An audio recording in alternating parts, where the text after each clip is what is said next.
سجدے میں جا کے ایک سال بعد بسم اللہ الرحمن الرحیم پڑھ گیا اللہم صلی علی محمد و آل محمد وعجل فرجہ 7 مرتبہ بولو، اس لیے کہ نماز جب ختم ہو جاتی آپ 3 مرتبہ اللہ اکبر بولتے، آپ فوراً سجدے میں جاتے، سجدے میں جا کے اللہ کا شکر ادا کرتے۔ شکر ادا کرنا بہت اچھی بات ہے، قبولیت نماز۔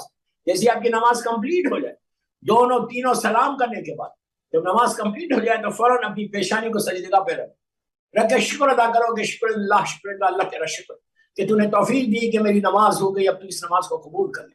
اس کے بعد کہو بسم اللہ الرحمن الرحیم اللہم صلی علی محمد و آل محمد وعجل فرجہ 7 مرتبہ 7 ٹائم۔ ایک چھوٹا سی اللہ کا نام یا ارحم الراحمین، یا ارحم الراحمین، یا ارحم الراحمین، آپ یہ 7 مرتبہ بولو۔ بولنے کے بعد کتنی دیر میں؟ 1 منٹ بھی نہیں ہوا۔ بولنے کے بعد آپ فوراً دعا کرو کہ یہاں تک ہے کہ اللہ ایک فرشتے کو بھیجتا اور کہتا ہے، فرشتہ پکار کے بولتا ہے کہ اے اللہ کے بندے مانگ، جو مانگنا ہے مانگ، تیری دعا سیدھا عرش الہی پہ جائے۔ بہت سمپل دوستوں، بہت سمپل۔ اس وقت مانگو اپنے لیے جو آپ کی حاجات ہیں، جو آپ کی حاجات ہیں۔ ابھی نماز کمپلیٹ ہوئی، آپ شکر کا سجدہ کر رہے ہیں اور کر کے پہلے سلوات اللہم صلی علی محمد وآل محمد وعجل فرجہ یا ارحم الراحمین 7 ٹائمز بولو خالی۔ بولنے کے بعد پھر دعا مانگ کے پھر ایک سلوات پڑھو اللہم صلی علی محمد وآل محمد وعجل، بس کافی ہے۔ دیکھو کہ تمہاری نماز کیسے قبول ہوئی اور تمہاری جو رکاوٹیں، جو آبسٹیکلز ہیں تمہاری لائف کے، وہ کیسے دور ہوئے۔ صرف اللہ کے یہ 2 نام لے، تو رحمان ہے تو رحیم ہے، یا ارحم الراحمین۔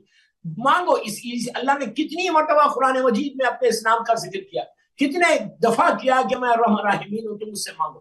تو بہترین عمل جو ہے دوستوں، اس کے بعد آج اپنے مرحومین کے لیے بولو۔ اب نماز شب پڑھتے، نماز شب میں بھی بولو یا ارحم الراحمین، یا ارحم الراحمین۔ کہ اور اس میں فائدہ یہ ہے کہ آپ کے اوپر بھی ہے اور آپ کے ماں باپ کے اوپر بھی ہے۔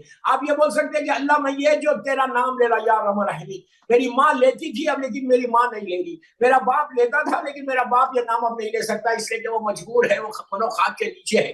میں سارے مرحومین کے بہاف میں تیری یہ نام کی تسبیح پڑھ رہا۔ سوچو دوستوں کتنا فائدہ ہے۔ آپ کو 1 گھنٹے کی عمل نہیں بتا رہا میں، یا آدھے گھنٹے کا عمل نہیں بتا رہا آپ کو، میں 1 2 3 منٹ کی چیز بتا رہا آپ کو۔ آپ یہ بولو کہ یہ جو میں تیری نام کی تسبیح پڑھ رہا رحمان اور رحیم کی، میری ماں کی طرف سے پڑھ رہا، میرے باپ کی طرف سے پڑھ رہا، پروردگار اس کو، میرے ماں باپ کو اس کا ثواب دے دے۔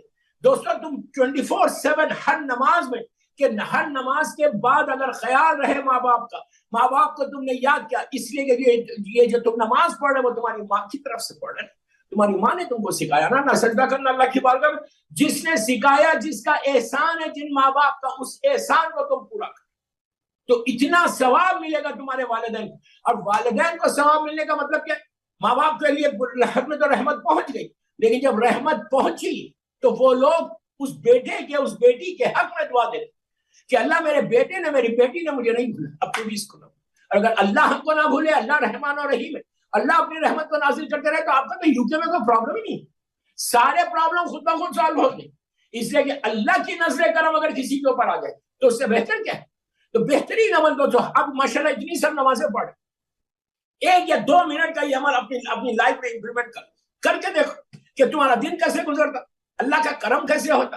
اس لیے کہ کرم پروردگار کین چینج دا لائف، پروردگار کا کرم ہو جائے تو ہماری لائف بدل جائے۔ ایک نظر کرم اللہ کی اگر ہمارے اوپر ہو جائے تو ہماری لائف بدل جائے صرف۔ اور وہ یہ بولتا وہ اتنا کریم ہے کہ جب وہ اپنے کرم کو نازل کرتا ہے تو وہ 1 2 3 4 نہیں، اور کریم ہے غیر حساب عطا کرتا ہے، اس کی بارگاہ میں کمی۔ اور پھر میں بولتا ہوں اپنی رحمت کو نازل کرتے ہوئے وہ خوش ہوتا ہے، اس کو خوشی ہوتی ہے، اس نے اپنی رحمت کو سب سے اوپر لا کے رکھا، سب سے اوپر اس کی رحمت۔ اگر رحمت خدا نہ ہو تو کچھ نہیں، ایک انسان بخشا نہیں جا سکتا، ایک انسان جنت میں نہیں جا سکتا۔ معصومین کو چھوڑ دو، معصومین الگ ہے، میں خاکی انسانوں کی بات کر رہا ہوں۔ کوئی انسان جنت میں نہیں جا سکتا اگر اس کی رحمت نہ ہو، اس کا کرم نہ ہو، وہ صرف اس کا، اس لیے کہ ہمارے گناہ اتنے، میرے اتنے گناہ ہیں، ہمارے گناہوں کی وجہ سے ہم جنت میں نہیں جائیں گے، لیکن اس کا کرم ہے، اس کی رحمت ہے جس کی وجہ سے ہم جنت میں جائیں گے۔ تو یہ چیز یاد رکھ لو کہ رحمت خدا وہ جلد سے جلد نازل کرتا ہے۔ تو یا ارحم الراحمین بولو، اس لیے مرحومین کے بہاف میں پڑھے، اس لیے مرحومین کہ مرحومین اس وقت ہم کو نہیں معلوم کہ کس حالت میں وادی السلام میں